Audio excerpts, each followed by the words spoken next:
dwnproductions.net. Masks, bus, props, custom work. If you want something custom made, hit me up. If not, check out the stuff that's already there. I'd appreciate it. And then you can. Head on over to fastcustomshirts.com. We got pages and pages and pages after pages of shirts with shirts and more shirts to choose from. And if you need custom work, you can hit me up at fastcustomshirts.com. Happy Cinco de Mayo, Joe. How Hey, are you? I'm pretty good. No, I'm not. Uh, but Lisa did make fajitas today. Hey, so did I. All right. Good deal. Wait a second. Did you have some Mexican beers? I sure did. It doesn't get any more Mexican beer than twine time, Joe. Yeah, well, that's okay because Mexican beers are pretty horrible. They have a bad aftertaste. Oh, I like them. I'll drink them if they're there, yeah, but it's never going to be my go-to. I don't go to the store and like, hey, let me get some Modelo Negro. Nope. If they have a new one, I'll definitely pick it up and try it. I would say it is one of my go-tos. There was this one called Mexican Lager, and it had a very, very racist caricature on the front. It was a Mexican dude with a chainsaw cutting through logs. I was like, oh, I get it. I kind of like It's this a, picture of the worm down here by you with the he's holding a bottle of tequila and holding a beer, I guess. no, I think that's the bottle. Oh no, on the other side, he's got something in both hands. Oh, that's a taco. No, Marco's holding a beer. I don't know. Yes.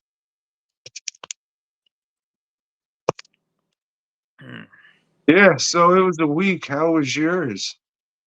The week was good. The weekdays, Monday through Friday was good. I was, very busy as we're gearing up to the busiest 2 weeks for me as I have to prepare for Texas Frightmare weekend.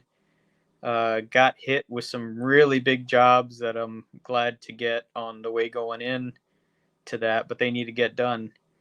Um, well, Tom, we decided to make an excursion from the house on Saturday because old city of Plano was having their 20th annual Asia Festival.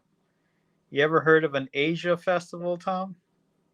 Yeah, they do a lot of those now where they pick some disenfranchised minority and give them a couple days to sell wacky shit on the streets that reflect their culture.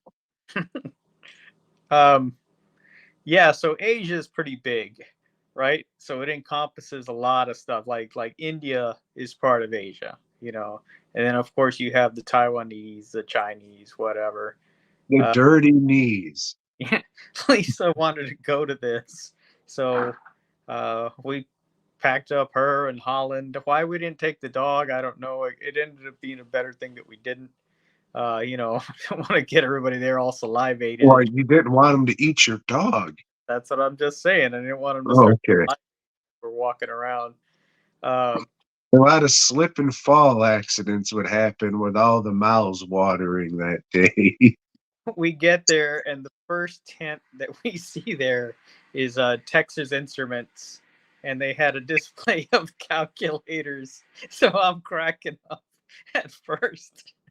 Uh, I mean, on one hand, that's fucking funny as shit.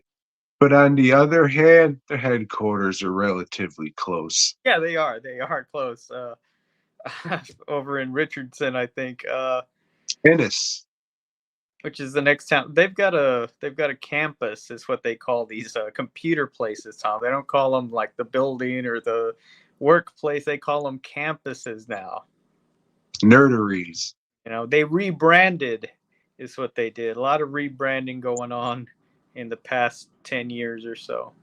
But there wasn't much. There was people performing, doing little dances, and I guess it was Thai music that I hadn't really heard before, and that shit, whatever instrument and form of singing they use, if we redid our worst musical instruments, whatever they were playing, holy shit, some high pitched wailing thing that I'm not saying it makes the bagpipes sound good, but it gives the bagpipes a run for their money in how atrocious it sounds.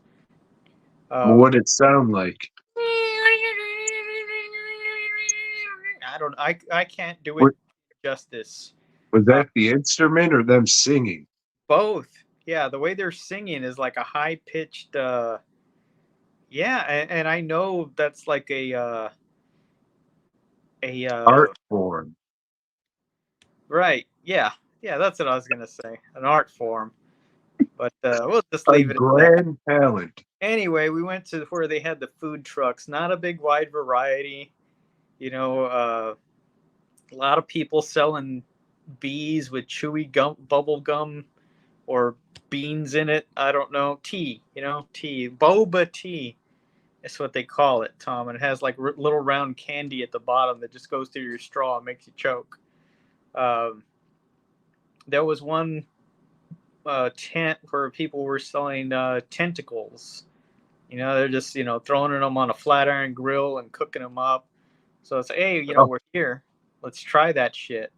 And it's chewy. It's not bad. It's just it's tentacle. We had it. It'll never be my, hey, y'all serve tentacle here. I'm not gonna be asking about it. I mean, your people like calamari, right? And that's like small tentacles. yeah, deep fried and shit. Hmm. I'm Uh, not a fan. well, and then I got some shit. I don't even know what it was, and there was some meatballs that they had that was supposed to be chicken and shrimp meatballs. And You first, had me, and then they fucked it all up. yeah, it was a fried thing, and it was real hard to bite through, and it was covered in this sauce. So like I've got this meatball in one hand, this boba tea with little candies at the bottom of it in the other hand. I'm walking along, and I see something real tiny flying straight towards my eye. Hits my eye, and hey, automatically you close your eye, right? So I did, and this thing's in my fucking eye. It's in my eyeball. It's towards the back of my eyeball. My hands are fucking full. I can't wipe my finger with this hand because I got stupid sauce on it and shit. And, that's going to fuck me up even more. Shrimp sauce? So I'm just fucked up and, like, throw my shit down. Lisa had a bottle of water. I get that. And just trying to flush my eye out. It's like, hey, where's the eye wash station in this shit park? Well, they don't have anything like that. Uh, yeah, it was fucking in the back of my eye. Like, I know you wear glasses. Do you ever wore contacts? Sometimes the contacts will roll back up in your eye, and you have to like get in there and dig it out or whatever. Fuck, I was just fighting trying to get this bug out for a long time, and it's like, hey, we gotta fucking go. We can't stick. Or I'm sorry to ruin. I think we already seen anything anyway. Let's get the fuck out of here. And well, shit. Okay, get home, flush my eye out real good. Like, hey, if that's the worst thing that happens to me today, I guess that's all right. Sitting around a little later, eating a little something. I get up to go throw my paper plate in the bin, mate. You know, just lean over a little to open up the top of the bin, and then all of a sudden it feels like my back just constricts. Like everything tightens up, and it fucking hurt. Like it was crazy. Like I was just fucking standing there, like like what the fuck, and then I couldn't walk, without the assistance of leaning on the wall and just fucking crawling like so much in Spider Man, to get wherever I'm fucking moving. And uh, it was hard to sit down, hard to stand up, hard to do fucking anything.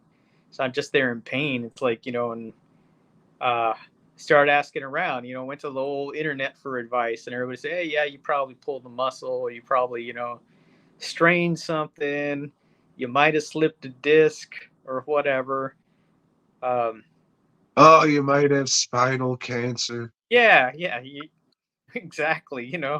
don't be jerking off in the hallway is what my buddy Roop told me. And it's like, well, yeah, well, we got the kids here, so I wasn't doing that. Uh, yeah, it just fucking hurt. And like, I couldn't decide whether it hurt more just to stand up or to sit down. After a while, I figured, yeah, sitting down's fucking worse.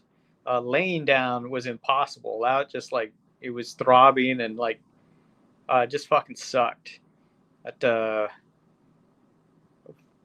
everybody said take some muscle relaxers. Well, you can't just go and buy muscle relaxers. You got to have that shit prescribed to you. You're an addict, so you don't want to just start taking pills. No, don't want to do that. So I took some Tylenol that we had, like the pain relief, whatever, the biggest over-the-counter shit you can. And that helped a little, but not a lot, and I thought, all right, I got 2 weeks worth of work before Texas Frightmare weekend. I can't afford to lose any kind of fucking work time. And so today I decided, hey, you know what, let's just go to this urgent care and do whatever. And we get there, they take my insurance card information. And, it's like, oh, the system's not running your card, but it's not probably your card. It's probably our system. It does weird things on the weekends. I said, well, so what the fuck do I do? Well, you can pay out of pocket right now and you could probably get reimbursed. All right. I just happen to have cash in my wallet, all right, fuck it. It says, oh, do you have exact change? Because we don't have any change here. Yeah, I got fucking exact change, fork that over. We get to the back. They, look at me, whatever. And then they say, yeah, and the doctor comes in and she's like, hey, I just want to ask you, like, how's your scrotum? I was like, what? It's like, can you feel your scrotum, or do you have tingling going down your legs? And should have asked her if she could feel it. I told her, it's like, well, I didn't, but now I'm fucking tingling there and everywhere else, and I did. It's just the whole psychosomatic thing. And she goes, okay, did you urinate today? I said, yeah, I pissed like 3 times. Could you feel it? Fuck, I don't know. I didn't take note. Yeah, I pissed. I pissed regular. I mean, I took a shit this morning. And but then I'm thinking, did I feel it? Because you don't think about that shit. You're just pissing. She felt my back and was like, she felt your bag? Yeah, no, she didn't do that. But I told her, what did you say? Hold on, Tom. Hold on. Who's telling He said she felt your bag. I said back. Oh, back. Okay. No, I'm throwing off my rhythm. That's it. I'm quitting the show. Now, and like I told her, because, I don't know, I wasn't thinking right. She goes, do you have any numbness? I said, you know what? Yeah, I did. I have numbness on my back because I put on a heating pad. But I was telling Lisa, like, this shit doesn't work. I can't feel anything. And so, we were alternating between cold, and I had like an ice pack, like directly on my back. And I was thinking, man, this ice don't work. I'm not feeling anything. Well, when I get up, I feel my back. Oh, shit, that's cold on my hands. I can't feel anything on my back. This is fucked. This is fucked. So I explained that to her. She goes, all right, what we're going to do, I'm going to give you a couple of shots on your back. One's a steroid and one's like a pain thing or something. And we're going to send you to this other place so they can give you some x-rays there. We don't have the x-ray machine here. Okay. I guess I should have called around first, but I didn't know what they were going to do. And so we go to the other place. They x-ray me there and send me on my way and said, okay, we've also called in some prescriptions for you. You can get them, we told them, well, there's the Walgreens by the house. We'll go right there. We get to the Walgreens and their fucking pharmacy is closed. Their pharmacy closes at like 4:00. on Sundays. So we have to call them back. Hey, can you, like, I don't know, send this prescription to CVS. It's right down. They do that. We go to CVS, and they're like, well, do you have your prescription card with you? What? I've got this fucking insurance card. What's a prescription card? Yeah, we need a prescription card. So you can pay out of pocket and they'll probably reimburse you. So yeah, what the fuck? Yeah, so we go through all that. I don't know shit about insurance. Lisa does all that. She was there with me, but she had never heard of an insurance or a prescription card either. So that was weird. And they said, well, we can give you this one, but we can't give you the other prescription because that's already been logged in at the Walgreens. So how can it be logged in if the fucking thing is closed over there? So I got half of my prescription. I'll find a way to get the other half tomorrow. I don't know, but that was fun, Tom. That was fun. And came home, took the muscle relaxer, and it hit me after a while. I was out.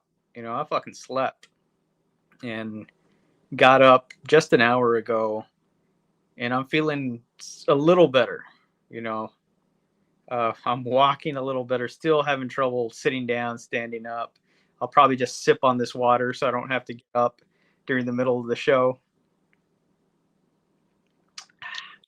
And yeah, that was fucking exciting. I am more than likely going to take tomorrow off just so I don't fucking push myself and hurt myself further. But really, that's the most I can do. And even that is kind of not good. It fucks up my already tight schedule. But yeah, good times, man. Good times. And yeah, I love the medical industry and how easy it is for people to get their shit done. Did the doctor say how you got this numb scrotum syndrome? Oh, she like they sent me for the x-rays to see if it looks like I have I don't know, my spine like crushed together or something's out of place. Compression. Yeah, compression or a slip disc or some kind of, I don't know, lumbar bulge or some shit. I don't know, but I didn't have any of that. She goes, no, but we're seeing like a stone up under your kidney, and looks to be like it's getting pretty sizable. Are you having any pain there? Well, I wasn't, now it's fucking kind of concerning. She's, oh no, it should be fine. It should just, it could float there forever. Hopefully that won't do anything. All right. Yeah. So got that to think about. Sounds like one of them big uns, them urethra wideners. Yeah, when they got to cut your fucking insides and dick off and like, hey, you're a eunuch now, but we got that out of there.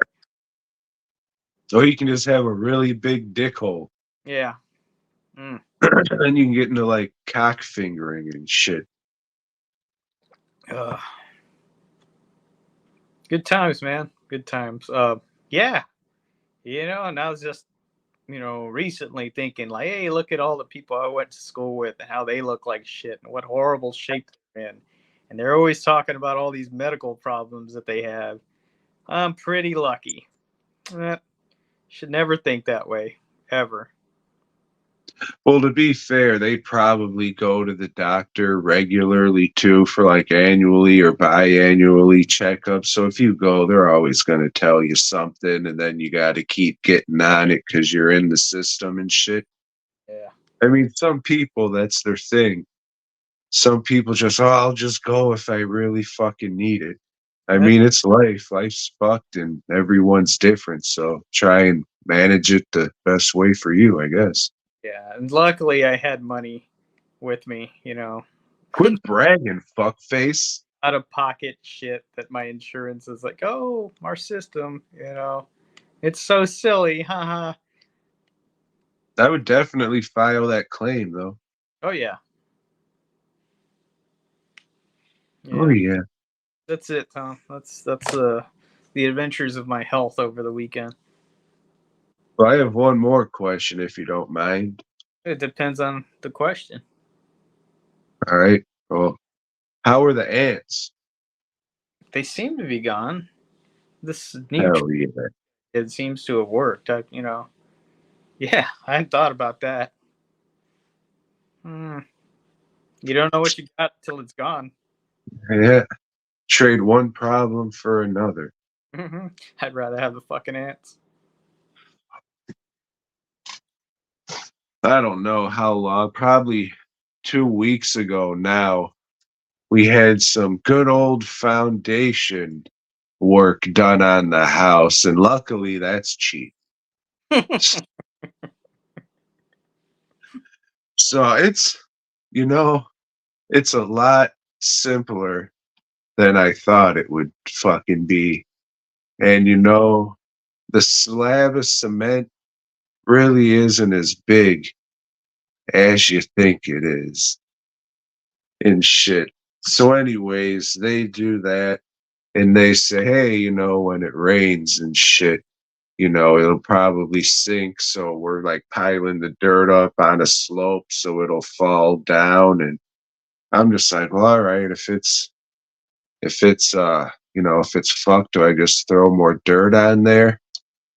Yeah, yeah. So it rains like a motherfucker, but we'll get to that shit in a minute. And yeah, there's like fucking half a hole collapsed on this shit. So driving out in the rain, I make 2 trips, get 22 bags of fucking dirt, and I'm out here slopping bags of dirt in the fucking rain. Like it's flooding, like legit. We're getting fucking like, I mean, I think 6 inches would be fair in the backyard. But all like the roads are flooded and shit. Shit's filled. This week has been fucked because it just kept raining heavy. So I was doing that shit, and then like we noticed this shit. 'Cause we were seeing cracks like on the inside of the house, and Mhm. the outside of the house, the bricks were cracking and shit. So this weekend I spent time caulking the house up and then going on the outside and doing the mortar repair, which isn't anywhere close to the color of the fucking house. So now I gotta go out there and fucking special effects the brickwork with some fucking paint. Luckily I can do that shit. Otherwise you'd have a real fucked up looking house there, Joe. But last week before or no, after we recorded, like I always do, it takes about 2, 3 hours to get everything uploaded and get the shit done and edited and all that. So it's really fucking coming down like hard. Lori's waking up to go to work and it's coming down hard. She's just, oh, I think I'm gonna call in to work. It's like, no, it's all right. I'm up. I'll drive you. I'll be able to make it there. It's not a problem. If you don't want to drive, that's cool. I'll drive you. Just play it by ear. Still got about an hour and a half before we go. So yeah, just play it by ear. And it's just dumping fucking buckets constantly. It didn't let up at all. So it's about a half hour before it's time to go. She's like, yeah, I'm gonna call in. I looked outside. Oh, we're good. I gotcha. Don't worry about it. So, like we're about to leave, and I say, okay, there's this. I was thinking to myself, there's a spot where we go down that's always flooded when it rains. If that's flooded out, then fuck it, we'll turn back. No, it was great. All right, you just fucking go, and then the second stoplight, I see a couple people like on the other side of the road with their hazards on. I'm just like, oh shit, they must have hit each other in this rain. That fucking sucks. So, and this is like at fucking, I don't know, 5 o'clock in the morning. So everything's still fucking dark, pouring buckets of fucking rain out. We go under the light and must have hit like a foot of fucking water. I thought we were gonna flood out, dude. I was hitting that gas hard as fuck. So we just, and it was like a few fucking seconds of that. And then it's still driving down a country road, pitch black, dark, in the fucking, rain. So you don't really know when another one of these big, puddles of water are going to be, because we have these big ditches on the side of the road that Yeah. they just fill with water and then they flood the fucking road. So we hit another one of those. So then we go into the neighborhood. We hit two of those, and I say, "Fuck this shit." So I hit the car up on a median. It's like it's the thing separating the two lanes. It's like a grass one. It's not a cement one. It's a grass one. I was like, "Fuck it, I'll get traction on this shit." So I get my side of the thing up, and I'm just like half driving sideways on the fucking shit. And then I try and get the other side up, and it's just not letting me. So I pull into the school and I just keep looping around this fucking parking lot trying to find a way out. They have it set up so you can't. So we just say, fuck it, we're almost there. Like 3 more minutes of driving and we're there. So we do one more big ass fucking thing of water. And thank fuck it didn't flood out. And then we have one more light till we get to her job. And we see everybody just stopping and turning the fuck around because it is flooded the fuck out and you can't do shit. There's a cop down there saying, "Fuck you, I'm probably flooded, turn back." So the whole time it's raining hard as shit.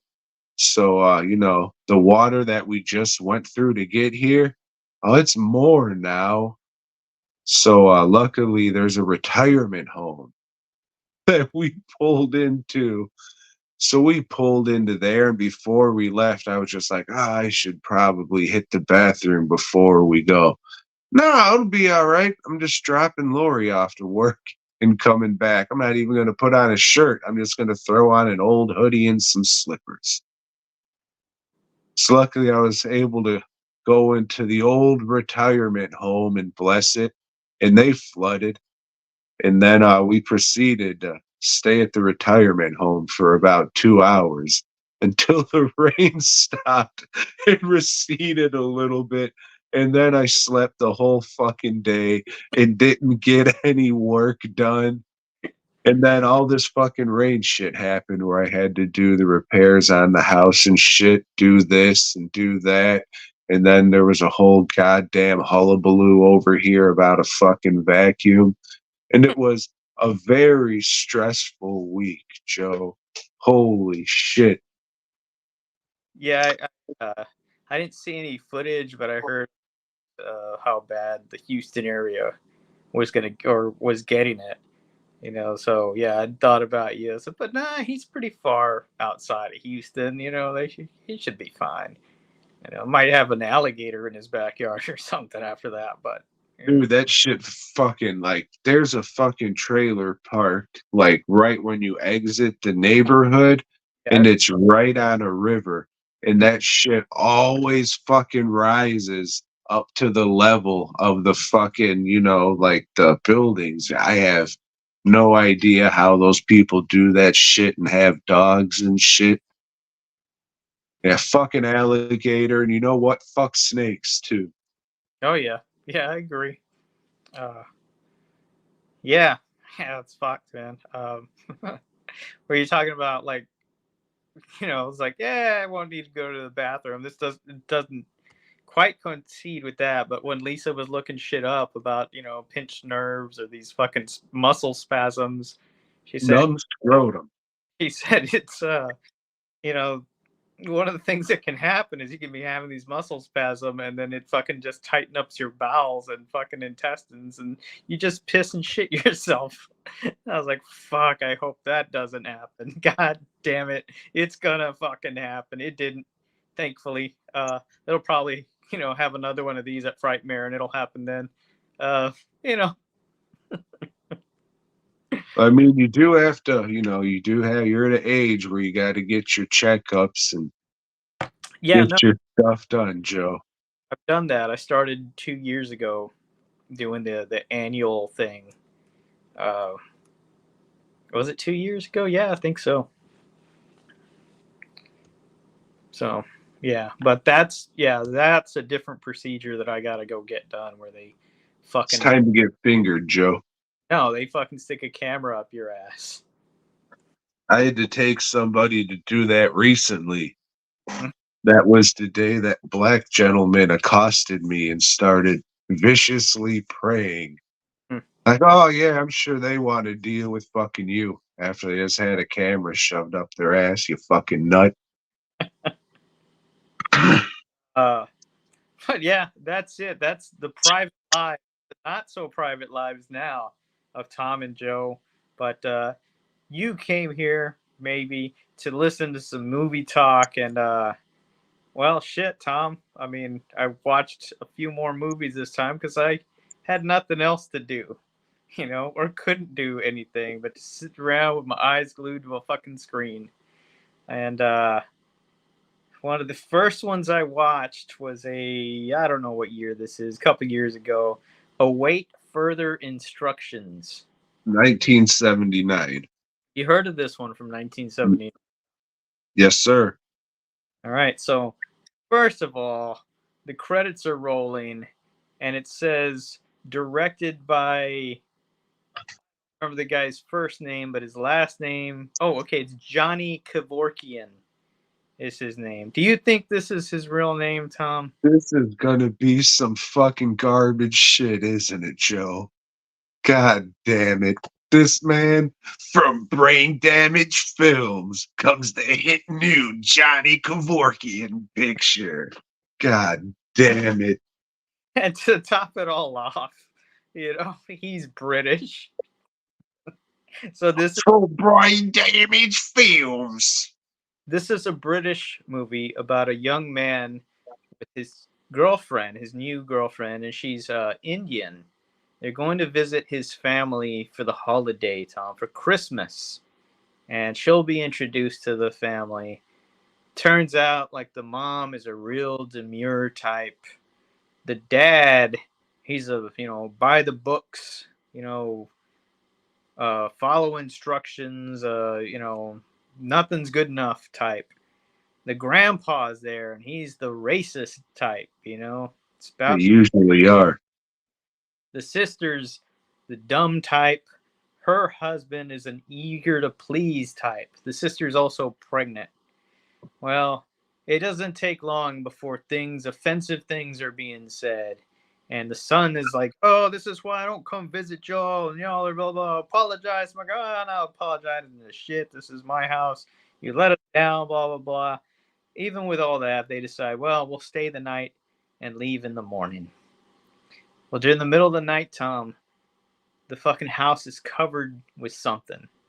It looks like rebar or something that's hanging there, or licorice, or coaxial cables that's covering up all the windows, and they can't get through it. And it's like, well, what's going on?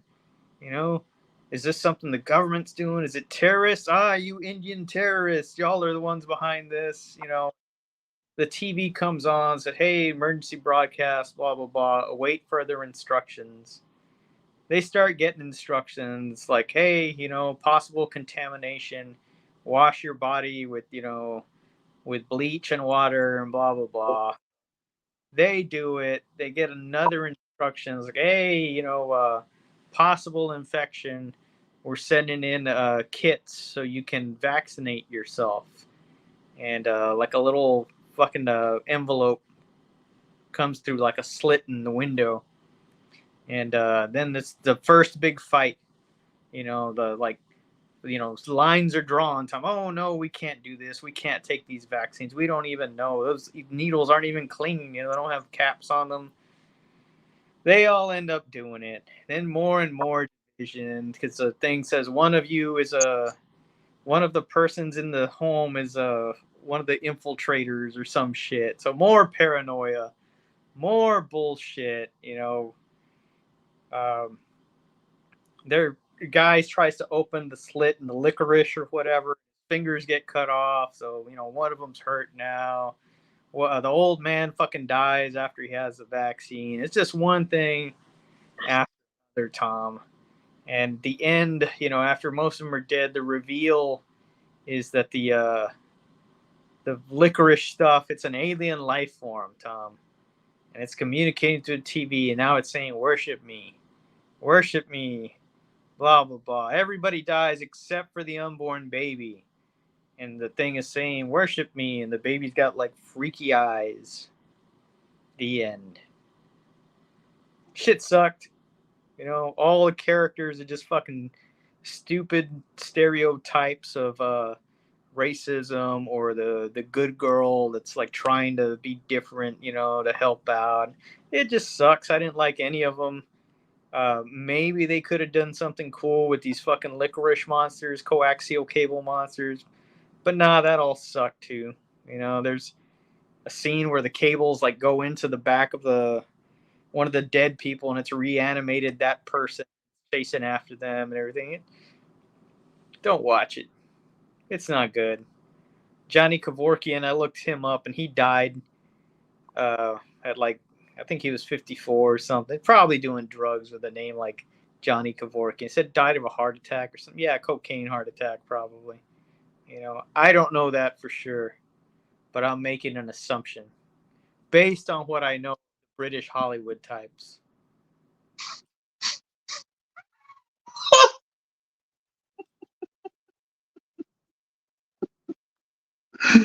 Oh fuck. I knew this was gonna be an alien shit when you started saying it, but I thought they were gonna eat them. So, oh, now wash yourself. Now inject yourself with stuff, like it was gonna be like a turkey baster type thing where they were marinating themselves and shit. That And would I have been. thought, man, I thought the next thing was, oh, now they're telling us to shave. They're telling us to shave every. What the fuck? Then it Yeah, I could have been thought it was. hot in the house, like they're cooking or whatever. Then just ends with a couple aliens with bibs on holding up forks with like Benny Hill music. Pretty good. Much better movie there, Jacker. What was That's a, his name? Jack Kevorkian? yeah. Johnny Kevorkian, mate. Yeah, there's always bad taste. Sounds like you should go watch that 100 times over than this shit. Definitely. Or Race War the remakes. I guess that's kind of the same shit too. But to be fair, that was a homage to bad taste, you see. Of course it was. What else was it? Oh, bad taste with black people. Got it. Terrific. So, so we should have just said from the beginning. Maybe people would have fucking watched it then. Yeah, well, you didn't know the marketing ploy at the time. Yeah.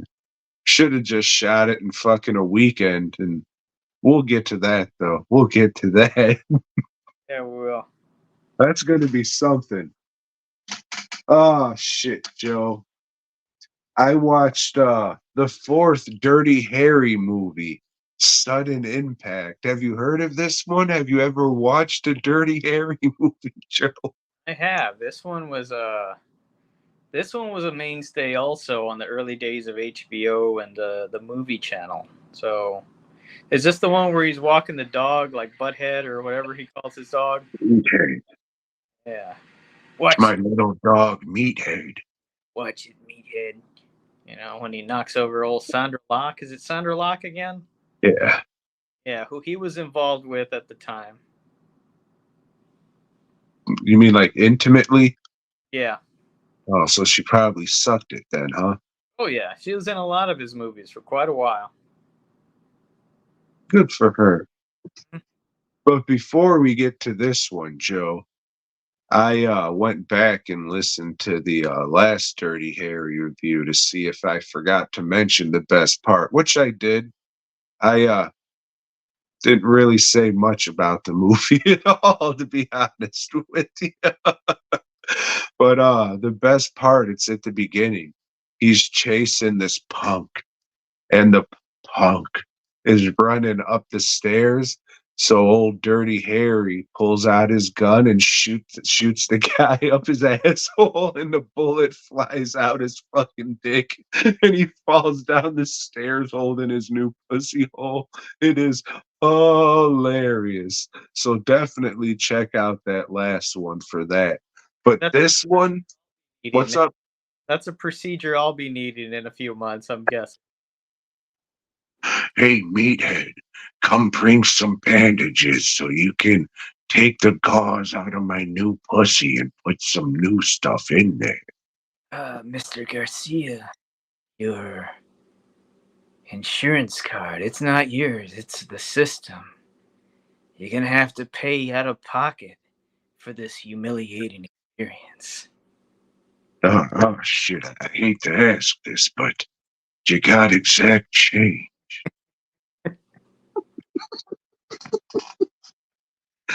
Oh, you don't, huh?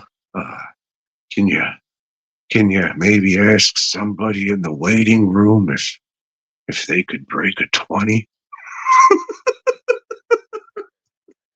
So this one, old sudden impact. It's directed by old Clit himself, and he plays Dirty Henry again. And he's doing Dirty Henry stuff, shooting black people and laughing at it. Just another day in his life. So he's doing his not by the book tactics and goes to what's the word I'm looking for? Intimidate a mafia guy. It's this mafia guy's daughter's wedding, and he goes in there with a bunch of notes. He's just like, "Hey, what if I told you these notes were from a dead whore who you killed, and all your transgressions and mm, dirty little secrets are on these here notes. Do you think your do you think your family's gonna want to know about that?" And he goes, "Ugh," and does the classic, gets up and falls over dead on the table. And old Dirt walks out laughing, hands the fucking papers to the fucking lady at the front, and it's just all fucking nothing, just a bunch of blank pieces of paper. Oh, it was terrific. Spoiler alert, everything in this movie's terrific, and it's almost a perfect fucking movie. It's got shit for everybody. It goes on a little long, but god damn, is there so much good shit in this. Uh, you know, I watched it today just so I can try and remember more things about it. I don't. My brain's fucked. I don't know what to tell you. I do know though, everything was fucking awesome. And go ahead, make my day. That's where this came from. So Yep. there you go for that. That was Biggest fucking line when this movie came out, it was everywhere. It was parodied left and right. People were just saying it in fucking school or at work, and it's just like, fuck. You get sick of a thing, but when you first watch it in the movie and you hear him say it for the first time, it's cheesy as fuck, but it's cool at the same time. and when you first see him, like I didn't know he directed this one until after, but he looks older now because he is. And you just see him like walking, trying to look so cool. And I'm just like, man, you can see his age now. He probably shouldn't be walking like he's the fucking Fonz anymore. Yeah. And, that dog, holy shit, Joe. You're like, oh, fuck, you can't believe this shit. The dog, fucking, hey, I said something witty to the dog. And then the dog turns around to show him his ass, and it's the little. So there's a fart joke in this one. Can you believe it, Joe? Terrific. God damn, it was awesome. Yeah, a lot of good shit in this one. Uh a lot of real good shit. It's about didn't even say really what it's about. So old fucking after old Dirty Harry gives this mob guy a heart attack, the mob's after him. So they're just like, hey, why don't you go fucking 2 hours south and just fucking help out this police department or whatever.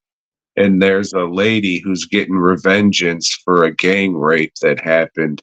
And she's just going around shooting motherfuckers' dicks off. This shit's terrific. Yeah, 'cause I remember it's like, hey, this one doesn't take place in the city, right? It's like some coastal town or some shit. Yeah, some beach, San Paulo or some shit, whatever the fuck they said.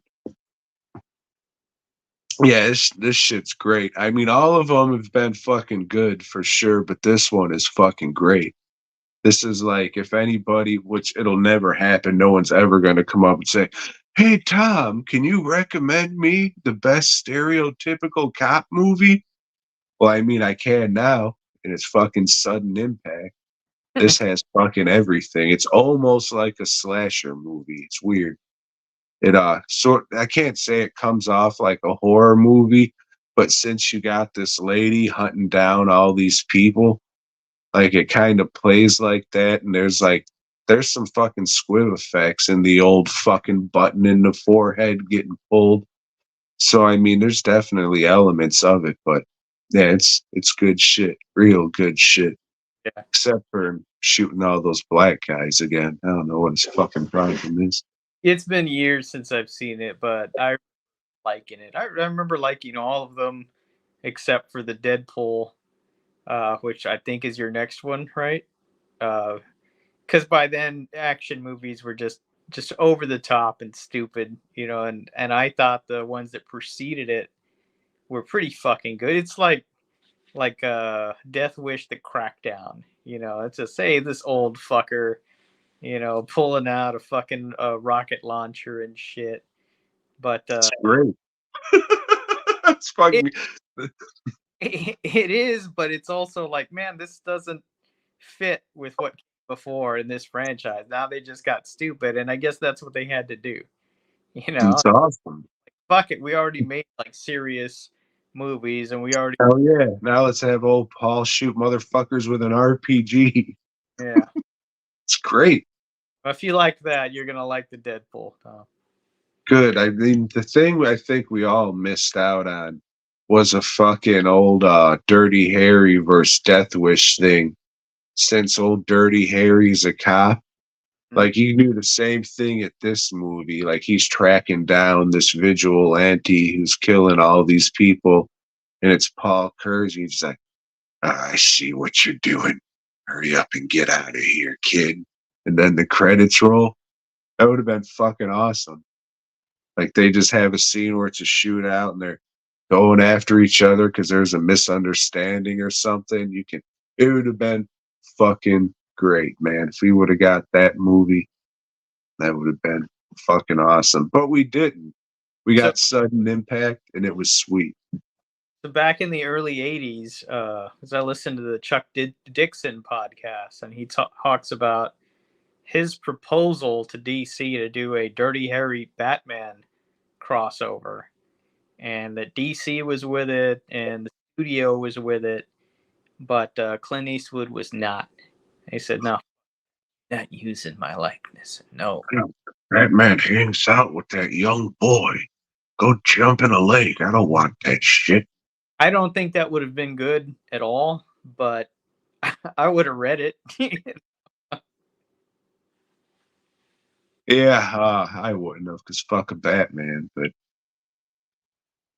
But yeah, this was good shit, Joe. They need to get a good box set, like record all the commentaries tomorrow, because who knows how long this fucking dude's got left.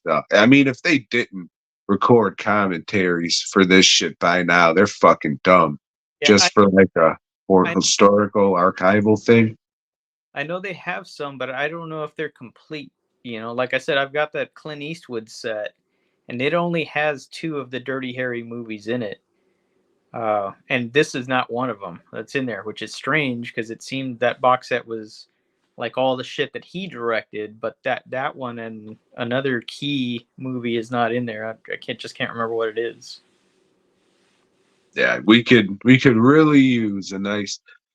So, I mean, it's a movie for old ass motherfuckers. They're the ones who still getting, excuse me, physical media and shit.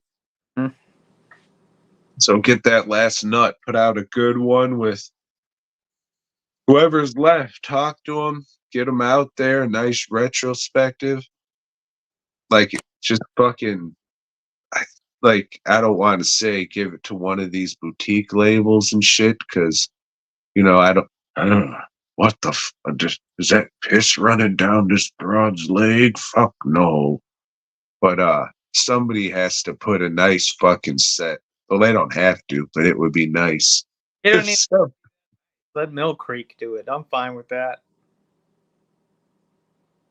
I mean, at least Warner Brothers, Yeah. because they're the ones who own it and shit. So I don't think. I mean, not too much is fucking getting on DVD and Blu-ray these days. So, but that'd be nice to have a nice set with some archival historical shit on there. Try. Slipcase. Did you look for a set? Yeah, and it's just all kind of bullshit. I'm talking about Yeah, I get you.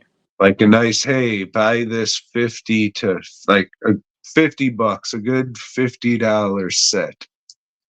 Yeah, you got. Anything more in this day and age might be a little fucking silly, but if it's like 4Ks and Blu-rays with some commentary shit and a retrospective or something, I would say sure, that's good. That'll do, pig. That'll do. Well, Tom, speaking of box sets, I delved a little further into the Maria Bava set. Watched what I thought was the last movie in the set, but I was wrong. There's one more after this, and I watched Five Dolls for an August Moon. Ain't that a great title? No, it's not. Oh, okay. So this movie, it Is this guy still alive? hope not. I hope not. If anybody deserved a miserable death, it's probably him because these movies fucking suck. This All one, right. Anybody listening to this, if you have a Twitter and if Mario Bava's still alive, just say, fuck you, man. And then, boy, God, that'd be terrific. Thank you. Or X. but he's probably on Twitter Italy or ex Italy, ex Italy, Totally. they call it. Um, so this one is about some rich folks that go to an island that one of the rich folks owns. It's just a island house, real fancy. They get dropped off there on a yacht, and he sends the yacht crew away. Hey, just come back for us in like 3 or 4 days. We got the little slip boat that we can go back to the mainland if we need to. And turns out like everybody's either secretly fucking everybody else or openly fucking everybody else. And one of the guys there is a science type, and he's come out with a new formula for resin, Tom. And the other three guys work for big companies, and they want that formula because the resin game is fucking hot in Italy. You know, can't do shit without resin. Like they're like, hey, we'll each have $1 million to offer you, and blah blah blah. And he says, you know what? I'm not into money. I don't want not giving you this resin formula, and nobody knows what it is but me. And he has it written down. He's got his notes and shit with him. And well, shit. Shortly after that, Tom, people start dying. Like first of all, the houseboy. Uh, I guess that's what Italians call like the butler or whatever. He's been fucking like a couple of the wives that are there. He's found dead, and they're like, "Oh shit, we can't contact the mainland. the radio's not working. Let's get his body on the slip and go call the authorities. Well, the slip, that little boat, that's fucking gone now. Oh shit. We're trapped on this island. What are we gonna do? Let's throw his body in the freezer. And a lot of boring shit happens, you know. You know, we're learning more about the characters, but we don't care. Uh, the women, they're admittedly attractive, but there's not a whole lot of nudity in this movie. Really would have benefited from that. What's even better looking from them is they got this like mod type furniture, and the furniture looks all cool. It's like, fuck yeah, this furniture's badass. Um, yeah, it's boring. That's all it is. You know, one by one, they're getting killed.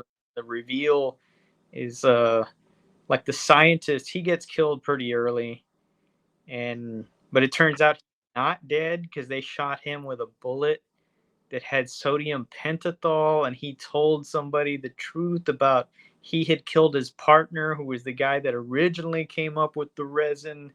And it's all confusing and stupid, and it sucks.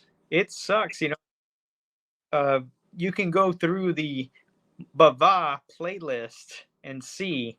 I've not had many favorable reviews on movies, and this is one of the worst. This is like, god damn, does this suck? I'm gonna forget all about it. It seems like it's a ripoff of Agatha Christie's hit British book, 10 Little N Words is what it was initially titled. They renamed that later on for Americans, American readers, so it could be less offensive, and called it 10 Little Indians. And then figured, what, that's probably offensive too. So for like the past 20 years or so, it's been called And Then There Were None. So it's a rip off of that book, that story. And Agatha Christie sucks to begin with. If you're going to adapt somebody or rip somebody off that's good, you Yeah, know? not a fucking racist. I Right. mean, look how much Lovecraft stuff you can adapt. Yeah. And, you know, his estate, which he doesn't have one, so they're not getting money off of him. So fuck it, you know, rip him off. Don't give Agatha Christie any money, which they didn't. These guys are Italian, you know. Italians play by their own rules. We're not gonna give Agatha no money. Um, yeah, this sucks, man. This Well, it sounded pretty good. one more time, one more to get through, and then this set is going into the for sale thing. The other set has yet to sell, but I've only taken it to one show, so maybe you can buy both sets at the same time if you're into bullshit. If you're a pretentious fuck, then yeah, you can buy these and pretend that you like them. And if you're at a horror convention, you are. So Mm-hmm. come on down and fish Joe's box. And if you tell me, hey, oh, I love Baba, I'm not gonna believe you. I'm gonna think you're full of shit. Right? Oh shit. If somebody comes up to the table and says that, you know what you should do? Grab that DVD. Don't fuck them. Oh, but don't hit them. Come on, Joe. Have a little class. Okay, okay, I Just will. pull the DVD out of the box and just snap the disc in front of them. Fuck the Baba. Fuck. Do a little, or no, hit them with the old baby powder, but sprinkle your hand with Parmesan cheese instead of baby powder, and then crack them against the chops. Yep. Fuck yeah. That's what I'm going to start doing now. I'm going to load up my fucking suitcase with those little packets of Parmesan cheese to keep in my pocket just for that shit. Oh, that's going to be so fucking awesome when I just start slapping motherfuckers and they get cheese faced. If they want, oh, I'll come with the heat and put a little crushed red pepper in that bitch too. You have been warned, folks. Hell yeah, you're about to get fucking assaulted. It may be a little peppered too. Hey Joe, you ever see Lady Terminator? You're into pervert shit. I have seen Lady Terminator. Figures. It's pretty good. It's pretty fucking great. Yeah. You Uh, remember what it's about? Indonesian flick, right? Uh, Yes, sir. it is not about a robot lady. No, no, it's not. Uh, so there's a witch 100 years ago from maybe 40 years ago now at the time of this recording. uh, she's finding all these dudes to fuck because no one can make her come. And when she's fucking these dudes and she doesn't come, she bites their dick off using this little eel that lives inside her vagina. But just then, and when this happens, when this eel bites off these guys' cock, dick blood shoots up into their face, so you know that they're getting their cocks bitten off by an eel.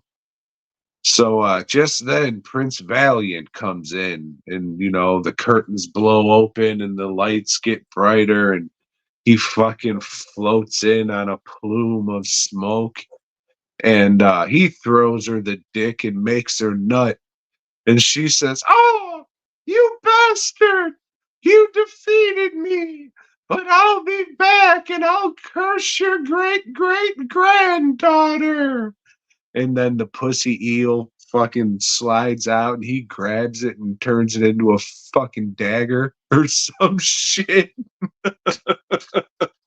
I don't know because we cut to 100 years and the great great granddaughter's like an aspiring pop star and she's on her way.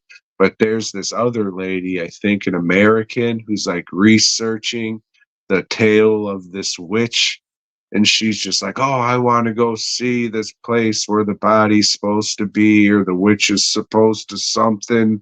Who cares?" She goes there, and then she gets a pussy eel, and that turns her into the indestructible Lady Terminator.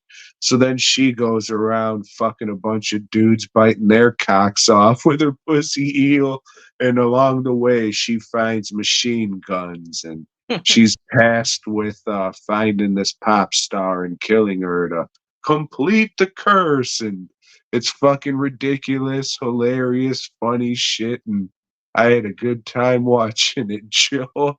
I would highly recommend. Yeah, this also goes under the name Nasty Hunter, which I like. But the Terminator was big when I think it was Mondo Macabro got the DVD, and it's like that was one of its alternate titles. So like, hey, more people are gonna buy something that they think is a fucking knockoff of the Terminator, and they're probably right. You know, they know marketing. They threw the big face of the lady on the cover. They did not. It was just, a picture of her holding the machine gun, the same picture, same picture, same picture. It looks like shit. It's going on to infinity. Yeah, it looks horrible. Looks like that issue of Spider-Man when the Punisher's shooting all different ways. Um, I don't know if this is distributed now or if you'd have to find an older. It's still on DVD, no Blu-ray yet. Yeah, good. But Yeah, this is a lot of fun. This is one of the ones they showed at Tuesday Night Trash a couple of years back. Um, it does have what, like a musical performance for a little bit, right? Am I remembering yeah, that? because that lady's Yeah. she's like an aspiring pop singer. She is a pop singer or something. Hmm. And I mean, to be fair to the movie, it is kind of Terminator-esque because she can't be killed. Yeah. She has the guns and the leather jacket, and they say, "Come with me if you want to live." So hey, oh, they said the line. All right, I get it. All right. Even though fucking what's his nuts, Arnold Schwarzenegger person didn't have a penis eel or anything, but that was close enough. Yeah. Yeah. He Yeah. did have that out of wedlock child with his fucking maid, though. Mhm.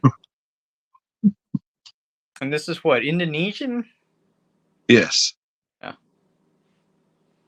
it was good. Yeah. It So was. it was selling Indonesian movies at Asia Fest. Which I thought that was a shame. I thought somebody really could have cleared cleaned up, I guess, if they had a lot of like the Shaw Brothers box set or the Mondo Macabro of Lady Terminator or shit like that, Tom. I mean, times have changed. If there wasn't a table of some dude selling a bunch of fucking bootleg movies. They have changed. Oh, you scan this little code. It's my streaming site where I upload everything. Hmm. Oh, you're the guy doing it. Thank you for your service. Yeah. Appreciate it, brother. Appreciate you, Kung Lao. Sorry. The great Kung Lao. All right, Tom. So I had this one on my watch list for, I think, the Roku channel. It's called A Dangerous Place. Have you heard of this? I have. All right. So Not.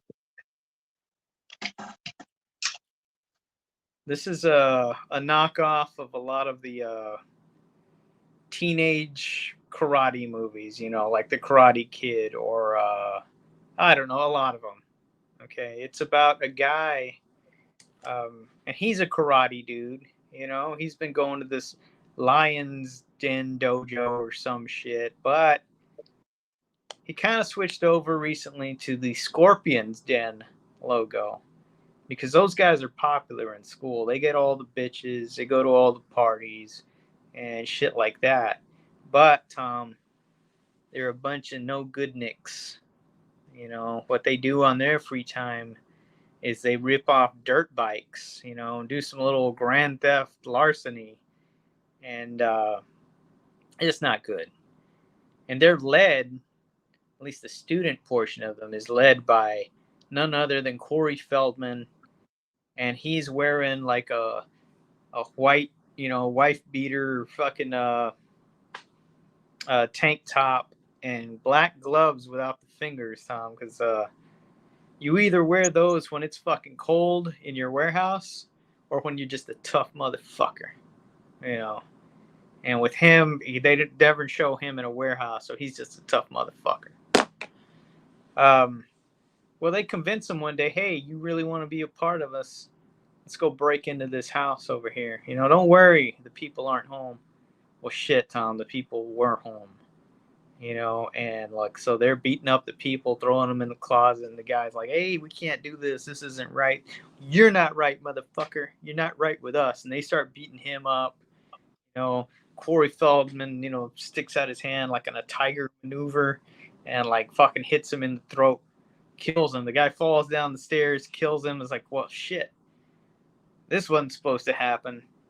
So they set it up, they put him in the gym and, rig him up to like, oh shit, he hung himself. Poor dude.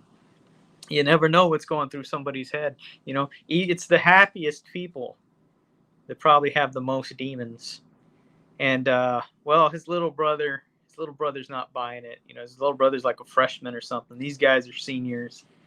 And he figures the only way he can find out what happened to his brother is to join up with these guys. And he does, and then, eventually after acting like a badass, he goes along with them on a fucking heist and everything, and he saves one of them, and that guy's real grateful, and shit, it just slips out of one of them. Oh yeah, when we killed what's his name, oh fuck, you know what? You killed my brother? That's it, we're having a tournament at the high school. Lions, baby, Lions versus Scorpions. And he's pissed. He's a little badass. Every once in a while, he sees the ghost of his brother. Ghost of. All right. So, what does this ghost look like? Is it just him, or is it like a Star Wars ghost? It's just him. They didn't have the money for the Star Wars. It's a fucking Corey Feldman movie, man. Well, And I mean, is it kind of transparent or anything? but the ghost will like be crying, or pointing at something, or and it comes down to this dude and Corey Feldman, and this dude knows his shit. And I looked at his filmography. He did a series of movies called Ninja Kid or something, and I'll probably watch those. Uh, he's got some fucking moves. He's had legit training. Corey Feldman has not. You know, they'll show Corey Feldman like in a close up and show him like swinging his hands or whatever, and then I they'll show. mean, you're talking shit, but he was in the first Ninja Turtles movie, so he had to know something. He was Tom. He was in that first Ninja Turtle movie, and I taught them how to be turtles. they'll show him from the back. You know, and some dude will be making kicks. You know, body double throughout a lot of the fights. So yeah, the fights, they're very one-sided in how good they are, but it comes down to it, and the guy has Corey Feldman there at the end, and he's gonna do him that eagle thing, you know, and then his mom and the cop and his fucking real teacher played by Mako, Damn, the shark. the shark. They come, and then no, don't do it. And he's like, no, he's gonna do it, and then all of a sudden there's a hand on his shoulder, Tom. He turns around. It's his brother. Oh, fuck. It's his brother. He decides not to kill him. And then we see him, you know, from the parents' point of view. There's nobody there, Tom. There's no ghost there or anything. The end. Then the LL Cool J song from Deep Blue Sea starts playing. It's weird because this is not a bad movie. It's just a movie. You know, it's you know, it's one thing. I wanted it to be one of those bad movies that I'm gonna laugh at, but it's just there. You know, it's not bad. It's not good. It's just a movie. Just a, you know, it passes the time. You know, and it's somewhat entertaining, but it's not something I'll ever watch again or tell somebody you should watch that, unless, you know, if they're bragging about being a Corey Feldman fan. I'll say, well, watch this. You know, you'll probably like it if you're a fan of his. You know, he gets to play the tough guy or whatever. But yeah, it just is. It just is what it is. You know, it's a middle of the road flick. I heard it was pretty good. No, sorry. Burp. Oh, I heard it was good, and Corey Feldman did his own stunts. I don't think that was Corey Feldman riding on that, doing wheelies on a dirt bike or jumping over shit on a dirt bike. I'm more than certain that's not him. You know, Was it but one of those 12 o'clock boys? I'm definitely a 12 o'clock boy. He's wearing a helmet and everything. So maybe I'm wrong. Maybe that was old Corey Feldman under the helmet, you know. And maybe they were just showing him from the back during those fight scenes because that's his good side. Uh, I don't know. I wasn't there. I can't say for sure. Yeah.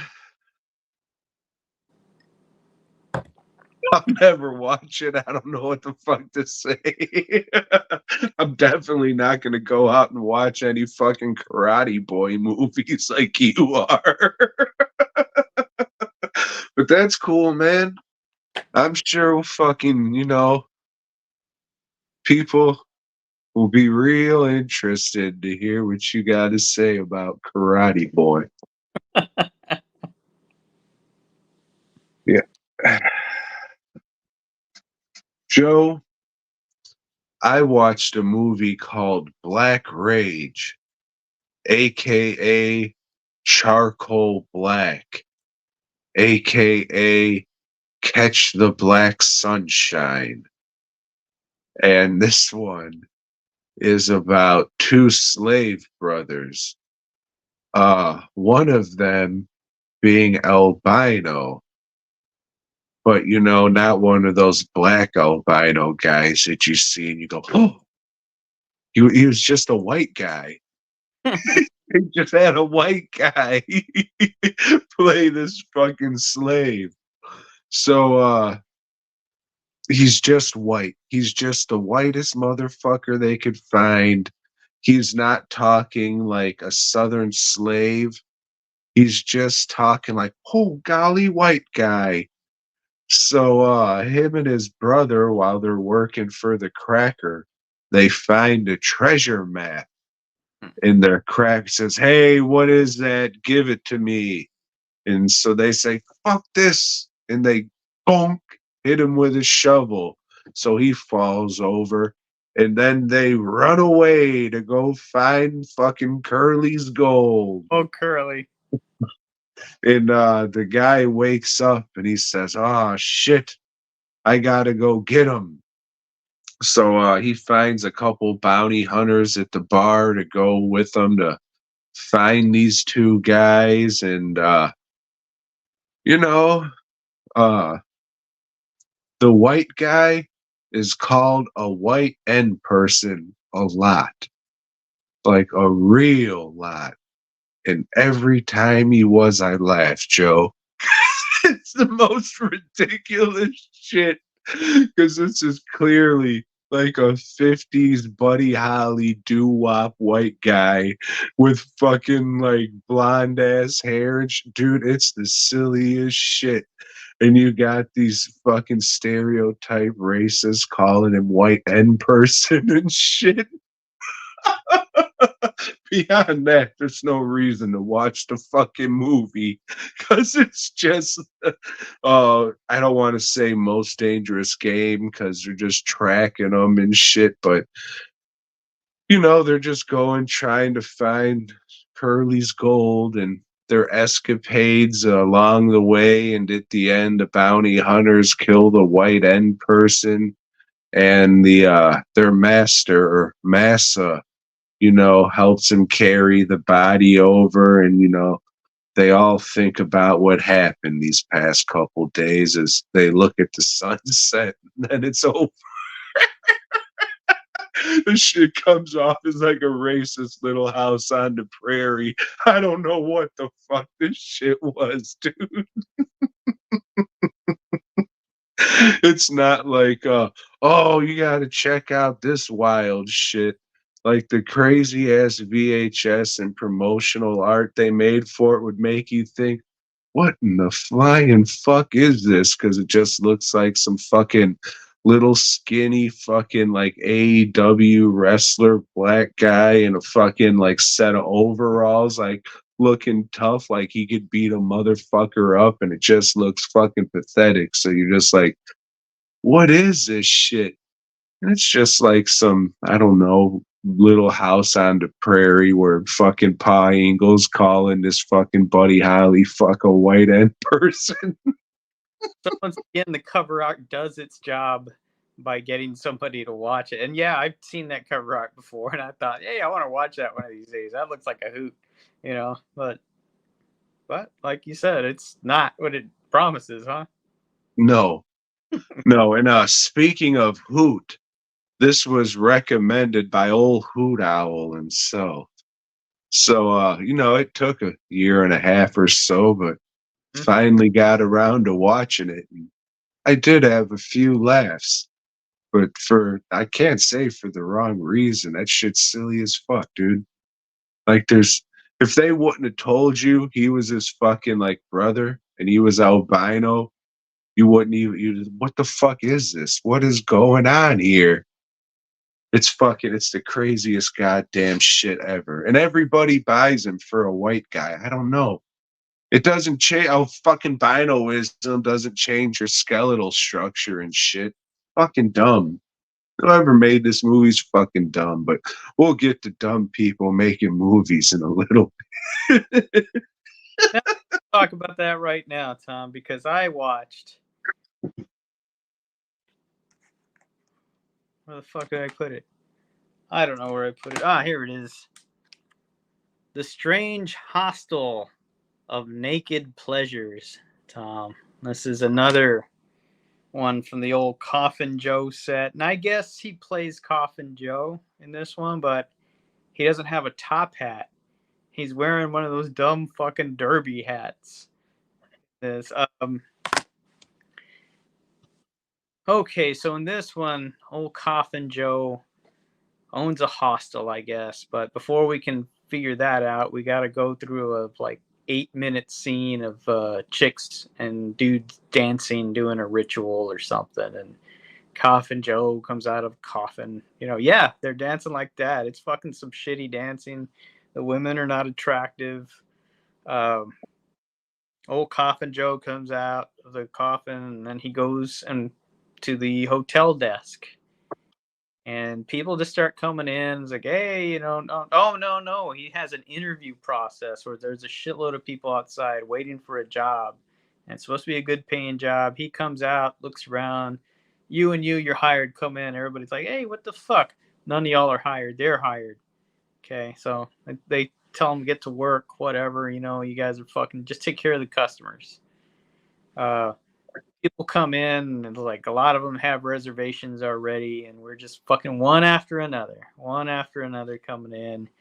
And some of them, he says, no, we don't have any rooms. Hey, there's a sign on the door, that you got a room. No, you can't come in. People go. One of them is like a whole gang of biker hippies, so they're just like fucking dancing around. More dancing. The chicks are taking clothes off. More dancing. It's not erotic at all. There's some mafioso types in another room, looking at shit that they stole. Another room has people just playing poker. One guy's like losing all his fucking money, and he just want to keep going so he can win it all back. There's this couple fucking over here. There's this other lady that she doesn't know why she's there. She's just all depressed. And there's a big storm, and this dude comes through, and he's like, hey, I need a room. No, sir, no room for you. Don't you know who I am? Do you not know who I am? I'm Coffin Joe. I don't give a shit. You get out of here. You respect me in my hotel. He goes, I'll be back. I'll be back tomorrow. I'm going to shut this whole place down. Yeah, whatever. And then we get the little close up Coffin Joe's eyes, and he looks this way. And then we see the let's say people playing poker, and then we see like, oh shit, they were all at a poker game and they all got gunned down. And then we see like the two lovers over there. It's like, oh, they were having an affair and they got gunned down. And we saw the lady, oh, she was like in a car wreck, and like all the bikers were in a car wreck. They're all dead, Tom. All these people are dead. The next day, the guy that the fucking guy with a stick up his ass saying you should have gave me a room, he shows up with some municipal police or something. So, yeah, we got it, sir. This is a cemetery. The end. This could have been 30 minutes. This could have been an episode of Tales from the Crypt or Swahili or Portuguese or whatever the fuck. But it's not. It's an hour and 20-minute movie, and goddamn, is it tedious. And right from the bat, it's like, yeah, these people are all dead. There's nothing. There's no surprise. You gotta never have seen any kind of horror anthology if you don't see this shit coming right away. So yeah, I'm more than disappointed with the box set, and yeah, I'm gonna sell it when I'm done with all this shit. I like the original movies, the original Coffin Joe movies, but nothing else has come close to that shit. And I got the old DVDs for those, so fuck it. Sorry, you got Shaw Scope, dog. Hmm.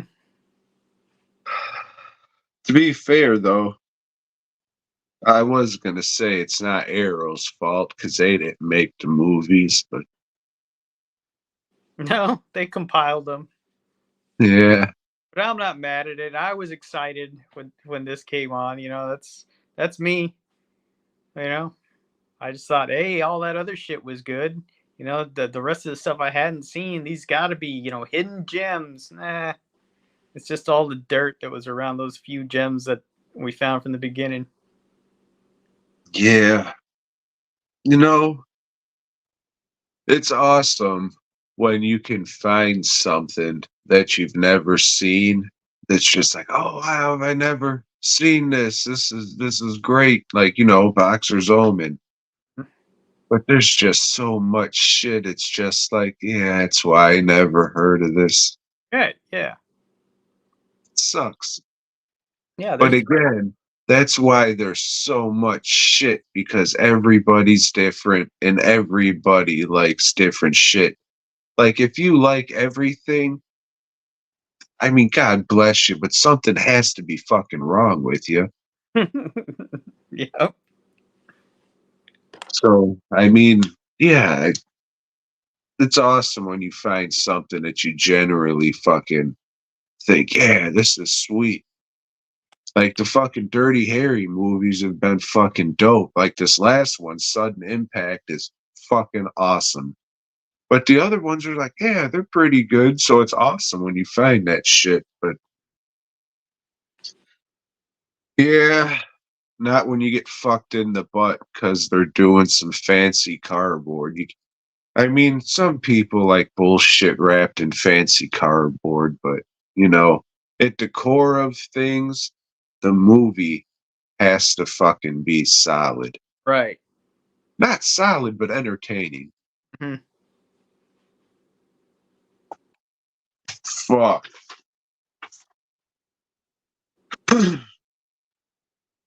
Joe,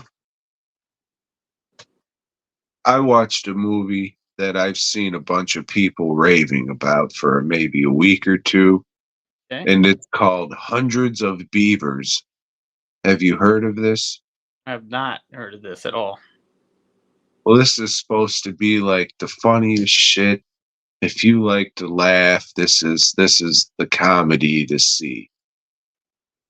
Um, so the gimmick is it's like set in frontier days and it's black and white and it's supposed to be like a live action 1930s ish cartoon.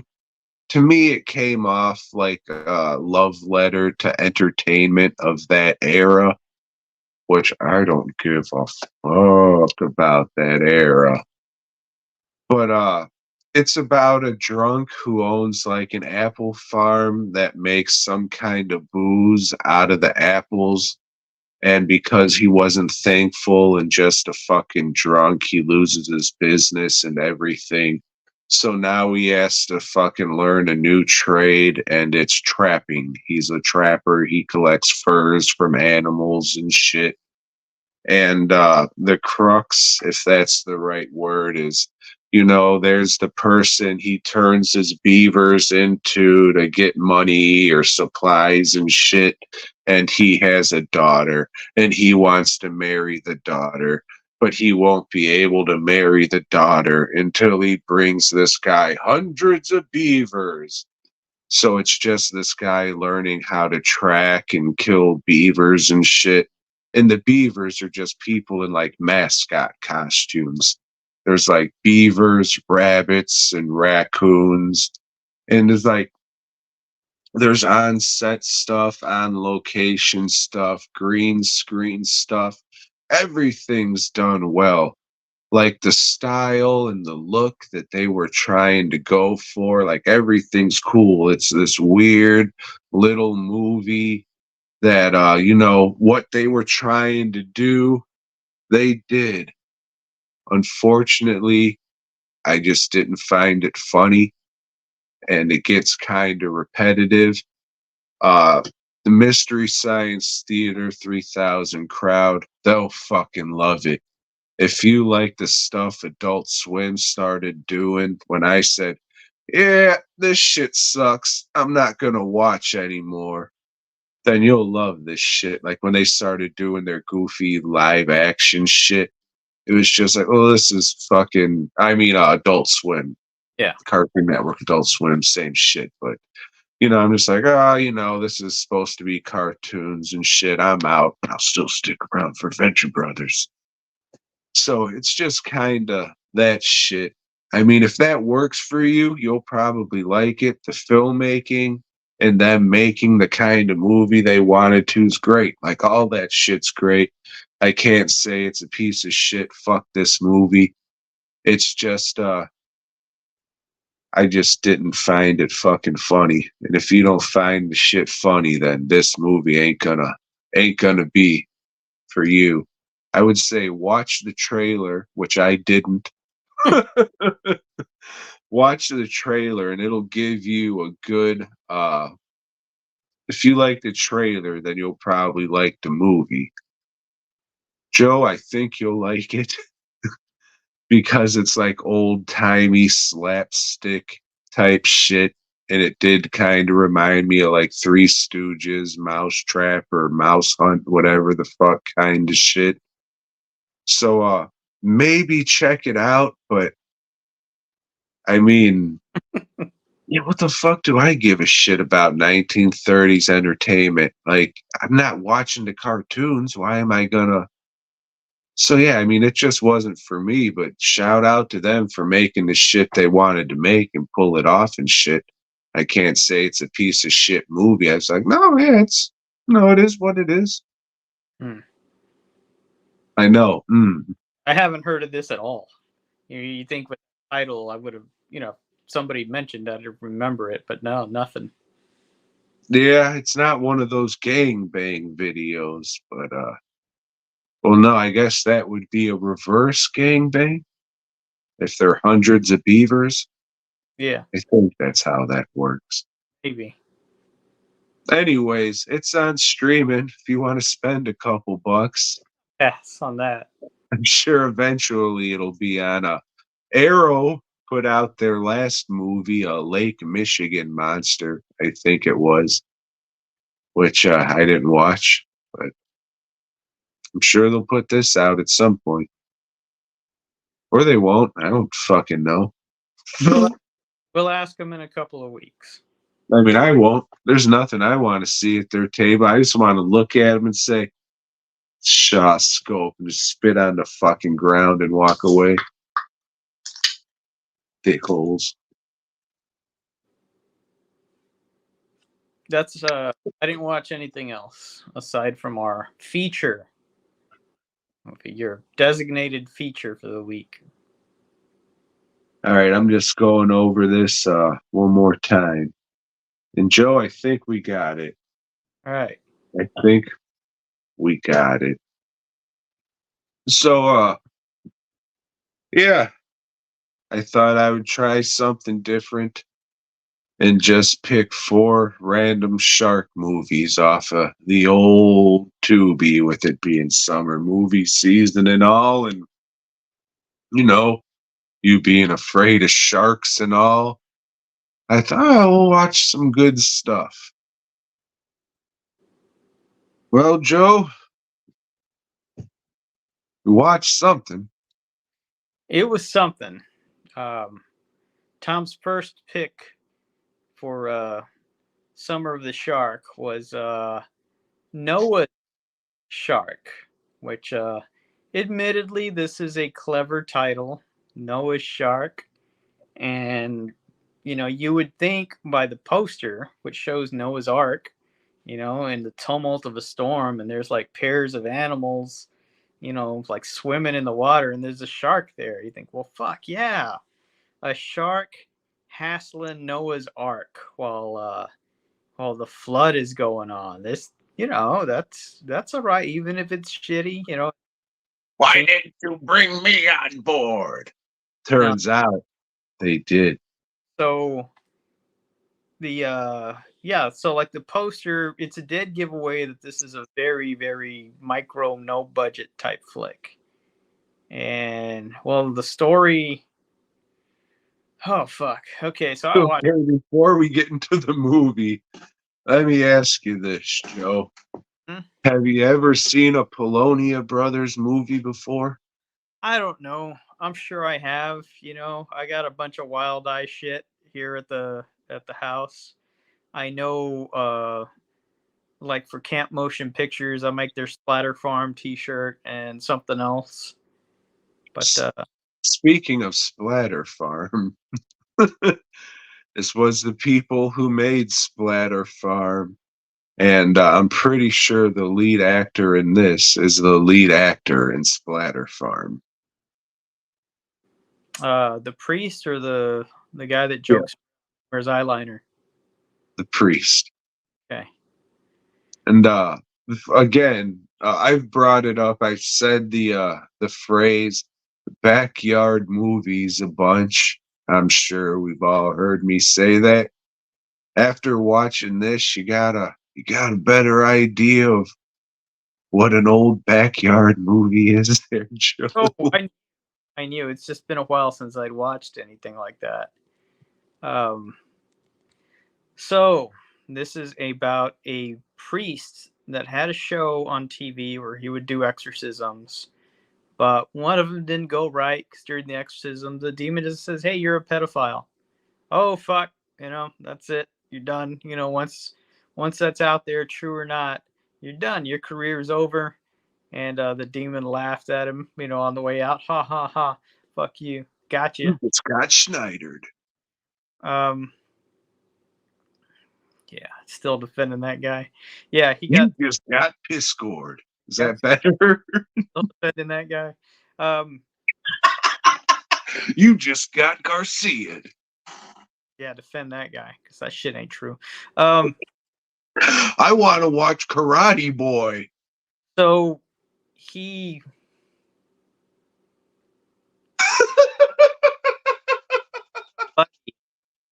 that makes documentary films, and he had a buddy that had a piece of the ark in his backyard. He had, gone on a quest to find it, found it, and brought back a plank.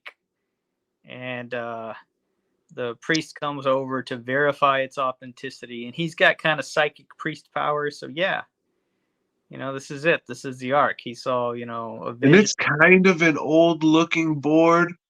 You know, it doesn't look hundreds of thousands of years old, but oh, it was probably sitting in the dirt for a couple months.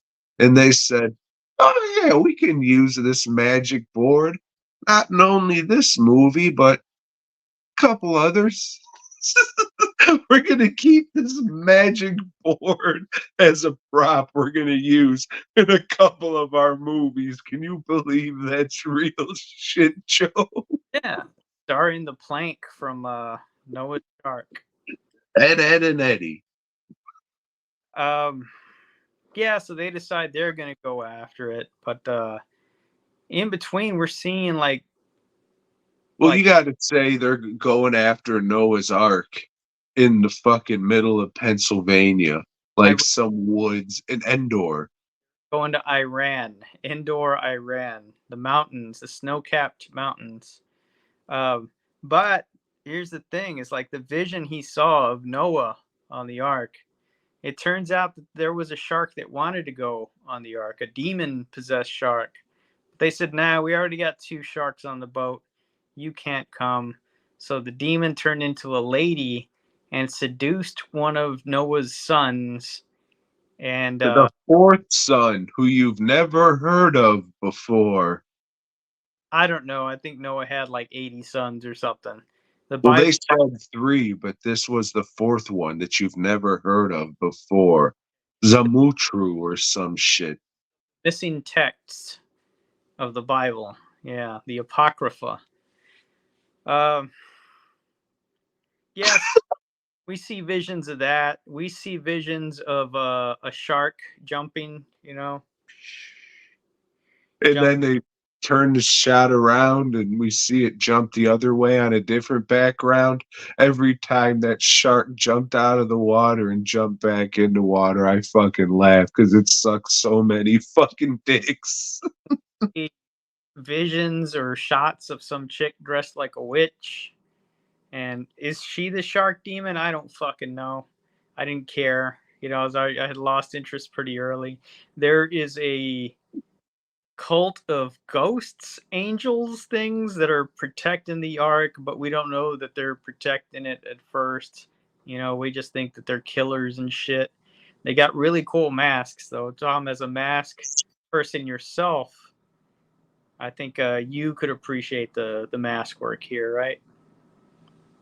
So, speaking of earlier in the movie, we got to mention like they're just saying off a bunch of lines from the Bible, biblical bullshit, and they just kind of throw in, oh, we are legion, we are many, whatever. And just remember that shit because it happens. Now let's gloss over their masks so I don't have to say anything about that. Okay, so they said, okay, well, it was in Iran, in indoor Iran, so they got their little Star Wars joke in, and they go over there, and as Tom said, it's Pennsylvania that they're filming at. It just looks shitty. They're making little campfires. They brought a Dude, they founder. go on this expedition where they're gonna be walking through the woods. These cocksuckers didn't bring any tents, no sleeping bags.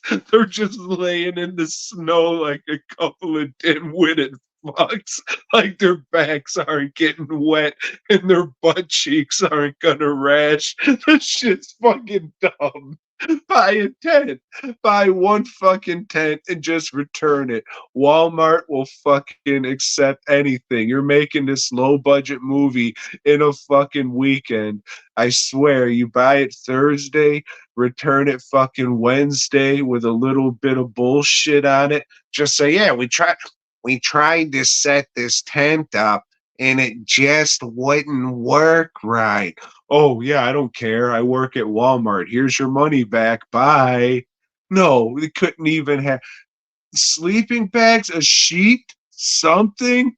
Holy shit. But hey, Polonia Brothers Entertainment. We make movies in 4 days and get them released because fuck you, you don't. I give them that. Yeah, so they brought a bounty hunter chick along with them, so she could be the tough, the girl with the guns. They got their camera crew with them, one dude. Um, That's Joe. okay, That is the surviving Polonia brother. all right. And the documentary filmmaker who's just, I guess he's the comedy relief, cracking jokes. He's not serious about anything, and not, Fuck Jesus, give me your money. he's also not funny. He's not funny at all. He can't. Well, not that he has great lines to deliver, but he can't fucking deliver them. And they get to the ark, and it turns out there's angel killer dudes with the red robes and the nice masks. They're there to protect the ark. They can't let All people right, Joe. away and I know. forgot what the fucking masks were until right now. It's those stupid goddamn fucking bucket head masks again, but they spray painted them. Listen up. Quit using the fucking bucket head masks.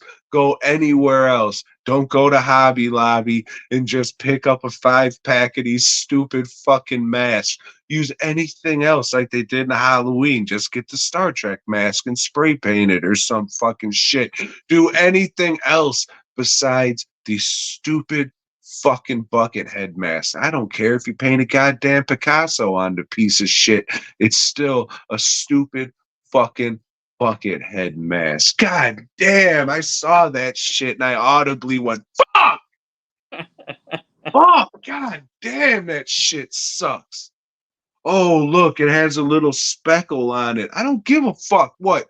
You held a needle in front of the airbrush. Good for you. Get fucked. I hate that shit. Oh, look at those speckle effects. Hold a fucking needle in front of an airbrush. What the fuck? It's nothing. I'm not arguing with you, man. um, yeah, I don't know. So then they make the priest the new guardian of the boat. He's like kind of possessed now too, because that's all it's about is protecting the boat. And there's a little pond there, and that's where the shark resides. And this fucking it sucked. You know, when you say, "Oh, well, you're not making a movie," fuck it. I'm not gonna make shit like that. Even if I could, even if I had the equipment to make a fucking low budget movie, I would say, hey, you know what? Get your story written first. Make your story at least fucking coherent, and then yeah, go out and spend a couple of days and make it. But at least somebody will say, well, shit, that had a good story behind it. That was interesting. They couldn't pull it off, but maybe if they had the resources, they could pull it off. This one, its story is so convoluted that you don't want them to have the money to do anything. You'd rather like, no, man, just go ahead and move on to your next fucking disaster, and Keep going. More power to you. But fuck, I really don't want to watch your stuff. I'll give it to old Jeff Kirkendall. I think that's his name, the dude who played the priest. Hmm? Like he's trying to act and he thinks he's acting, He's trying. Yeah, he knows his lines. but it's just this, hey, let's shoot a movie in 4 days. We'll already have distribution and people will buy it because I'm making it. It's just don't, dude. Like, I know it's a fucking business, and the more slop you throw out there, the more money you're gonna get. So I want to say, how about instead of making fucking 8 or 27 movies a year, whatever you're doing, make one or two that you just put that budget together so you have at least a $3,000 budget on each one. And just take your time to try and do something, even if you're just shooting at, just don't fucking slap out shit with a fucking title. Like it's embarrassing to you. Sure, I don't know if you care because your movies are getting out there and you're getting the money or whatever. But I mean, it's embarrassing to other independent filmmakers because it's not like the average person out there is watching every independent movie. They just see this and think that's what it is, and they'll be like, well, I'll never shop here again. So I mean, it just looks bad on everybody, really. But I mean, in this day and age of fucking making movies, that's what it is. You just crowdfund your shit or shoot bullshit in a weekend, and that's movies. It's like, why even give a fuck anymore? No risk involved, but there's also no passion. And it shows. I mean, there's a few movies that came out recently, like Moon Garden. I just rewatched that and got the Blu-ray. Like there was a lot more money, and they were fucking like people living in LA and shit, and they had connections and shit. I understand, but it was really just a couple fucking people coming together and taking their time to make this fucking crazy movie with all these different elements and shit. Not just, hey, let's slap another one together. We'll sleep on the half snow ground. I don't know. So I had this. So I watched Sharkula as well, Joe. It's another Polonia Brothers Entertainment shark movie. And it should say I watched Noah Shark and laughed a lot because fucking I like getting drunk and laughing at Polonia Brothers movies. I've done it for a long time. The first episode of this podcast featured a Polonia Brothers movie. Holla if you hear me kill you was the name of that movie. And Lori and I fucking we only saw it once because you can't find it now, but Halloween night, not Halloween night, but Halloween night. Just drop one of the ends and make it one word because Polonia Brothers. Hmm? But yeah, we'll always just say scarecrow to each other because it's like one of the worst delivered lines ever. But yeah, like I like watching Polonia Brother movies and laughing. Granted, this one and the last one both could have used Ken Van Zant, but I think every movie could. Anyways, I watched old fucking Sharkula, same cast, like 10 minutes in, it was just like, what the fuck am I doing? Like, all the frame rate was off. It looked like it was missing like a frame. So I guess it was shot at maybe 30 frames per second. I don't fucking know. Everything was fucking off, and it just felt like my brain was melting out of my asshole. And I guess I'm just at an age now where I can watch one of these movies like every couple years and laugh. But if I try and do a double feature, like we used to do triple features of these fucking movies and just giggle and laugh, but now it was fucking hard to do. And I came back the next day because it had a commentary track on it. And I don't want to talk shit about people. Like, I was doing my best not to, I get it. Everybody's different. Everybody does different shit, but I, I don't know. Dude, I just don't know. Like I said, it's kind of fucking embarrassing. I don't know what the fuck else to say. I'm not saying the shit I made was fucking. I, the shit I made was better. I'm just gonna fuck it. The shit I made was better. How much, that's on you. But there was effort put into it. I don't know. It's just the older I get, the more I keep seeing these fucking weekend movies getting made and shit. I don't know. I don't know, Joe. Maybe it's just these fucking. I would say maybe it's just me getting older. These people are fucking older than me, so maybe they just learned. It's just like, yeah, it's just a business. Slop them out there. I guess. I fucking guess, but sooner or later that shit's gonna run dry. Like you can only laugh at so much bad shit for so long. Like I'm fucking living proof of that shit. I just flat out said I fucking always used to watch this shit back to back, and now it's yeah, I can't do this. This is your audience telling you this, so take it how you will.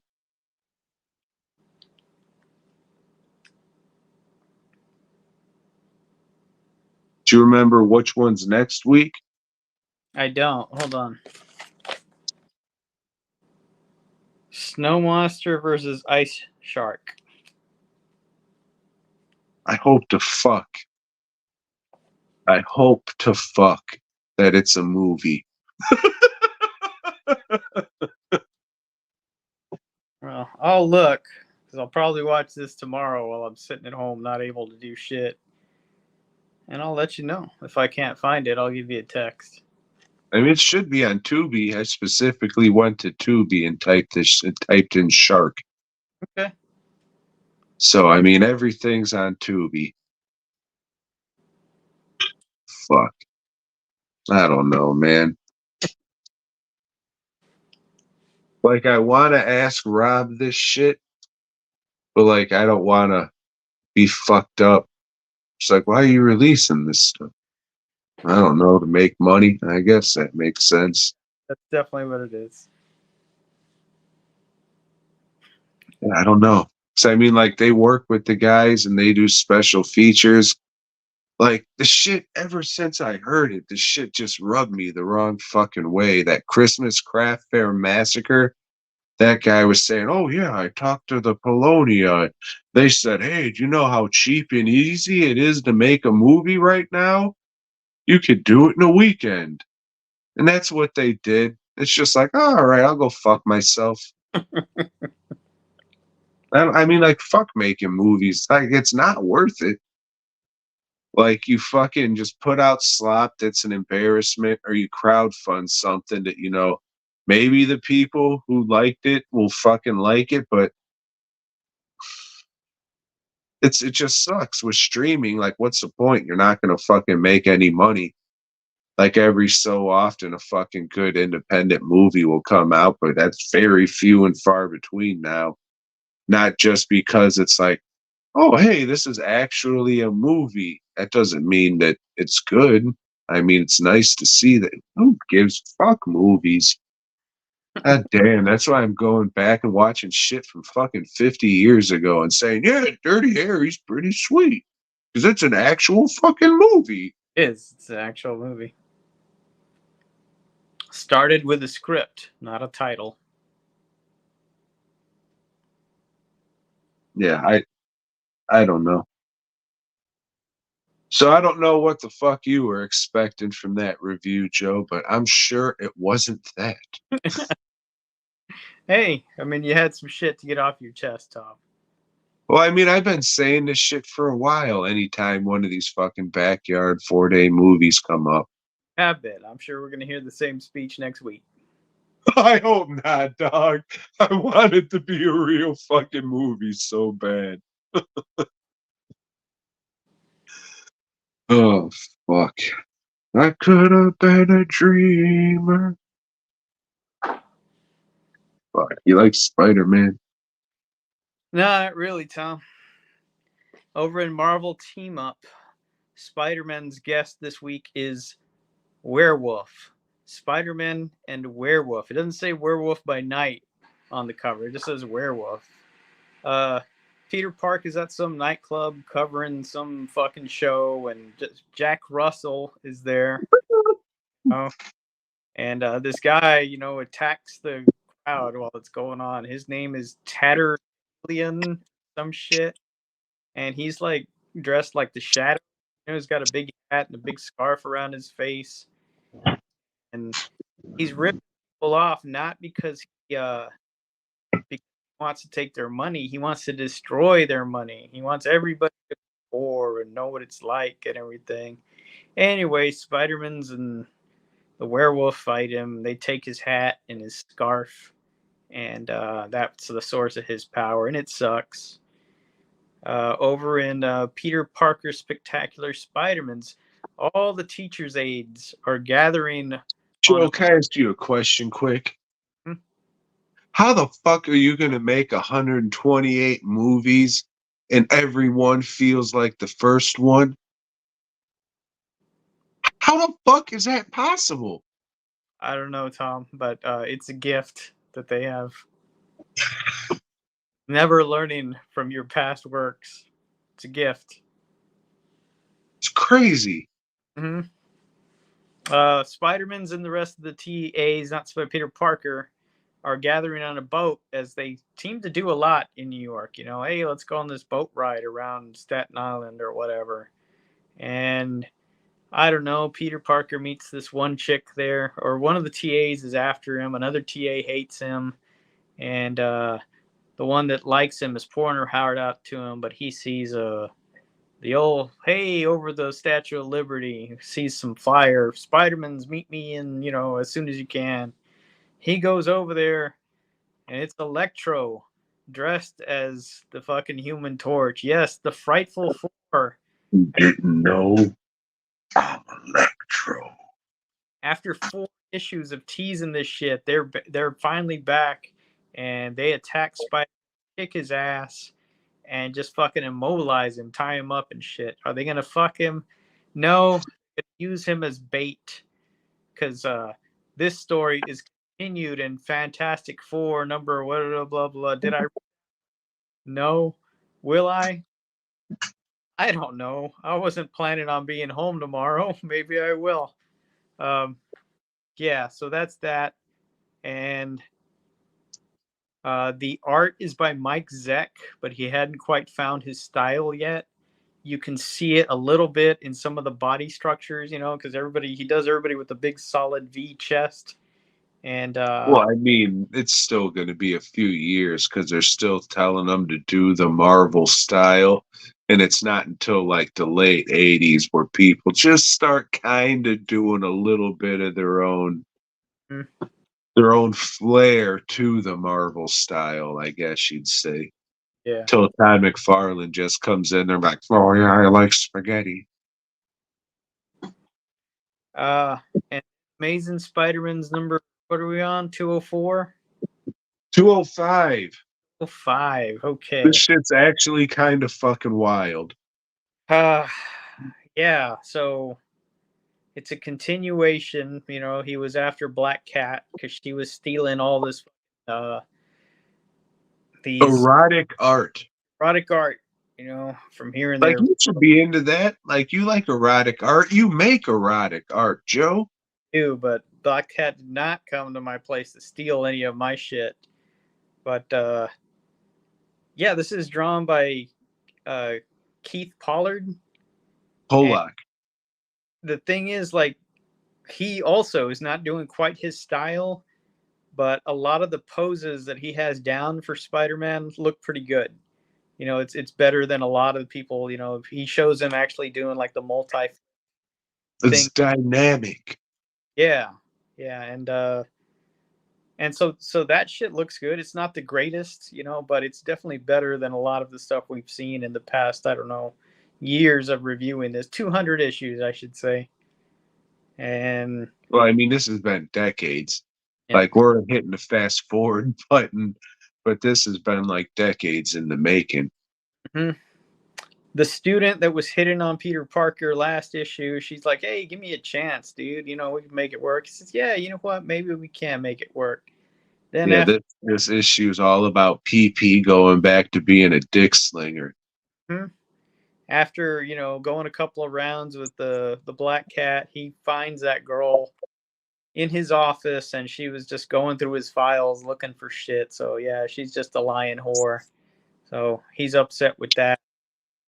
And another, the final confrontation with the Black Cat, and he finds out that she's been stealing all this stuff for him, Tom. She's obsessed with him. He says, "Yeah, that's great, honey. Let's go find you a good psychiatrist." Oh shit. This bitch is fucking crazy. I did it for you. It's all for you, Damien. Yep. Oh my god. Hey, I seen this dude one time, Mysterio. He's got this psychiatrist's office. Let me give you his number. So something stupid in this is that we get a guest appearance by Abbott and Costello, who will work in security in the museums that she's been ripping off. Uh, yeah, that stuff was stupid as fuck. Stephen Grant, he would turn into a good writer, a really good comic writer. He's not there yet.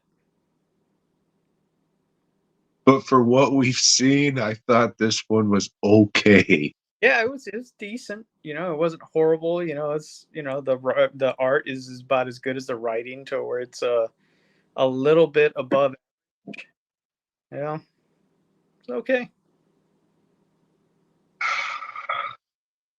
You know, that being said, I don't think next week's is going to be so good since we had this okay issue. It's always the way. But we'll see. Yeah. But we'll see. Hmm. Hey, Joe, you like Liz? Not like I had to take a muscle relaxer and sleep on this side. When I woke up, I was just, hey, wait a minute. Tom been watching the Dirty Harry movies. Let's do best movies directed by the star of the movie. And at number 5. Before we get into number 5, let me just say this. This was actually an old school list, if I say so, because we used to have to write a lot of stuff down and pick stuff. Because on this one, a whole bunch were coming to me. So I have a few honorable mentions. I didn't write them all down, but I have a few. Yeah, And we'll end this show a little bit longer. Go ahead, we got Kung Fu Hustle, Mr. Chow. Cold, that's right, Cold Fire, Sudden Impact, and Rambo. He cuts motherfuckers in half with a machine gun attached to a tank, you see.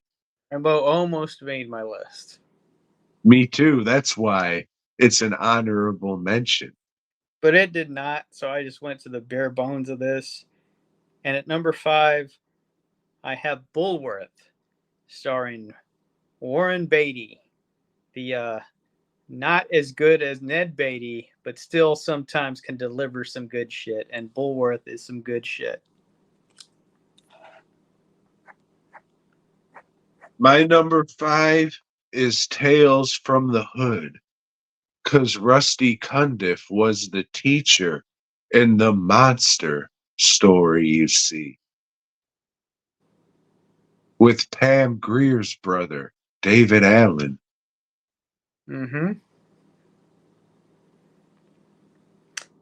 At number 4, I have Badass, starring and directed by Mario Van Peebles. This movie about his dad, Melvin Van Peebles. Yeah, I thought Dolomite Was My Name was better. Pretty much the same movie. The same movie. I think this one's a little better. My number 4 is Original Gangstas, co-directed by Fred Williamson. At number 3, I have Frailty. Fuck! By Bill Paxton. Rest in peace, Bill. That might have made the list. Probably an honorable mention though. Shit's dope. My number 3 is Cheech and Chong's next movie, directed by Tommy Chong. No matter what Cheech Marin says.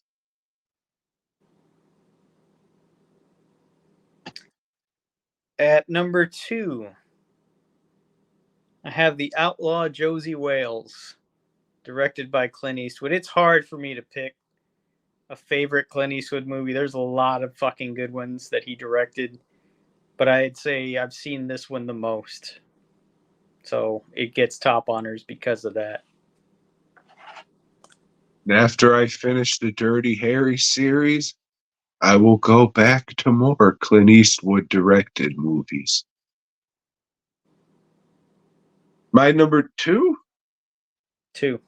I have Bad Taste. It's fucking great. Peter Jackson plays Derek, gets his skull smashed open and tries to put it together with a belt like a fucking asshole. Shit's terrific. It is. Yeah. And the moon. Fuck yeah, and the moon, you bitch. At number 1, I have Sling Blade, directed by Billy Bob Thornton. And shit, this movie's fucking great. He's great in it. Yeah.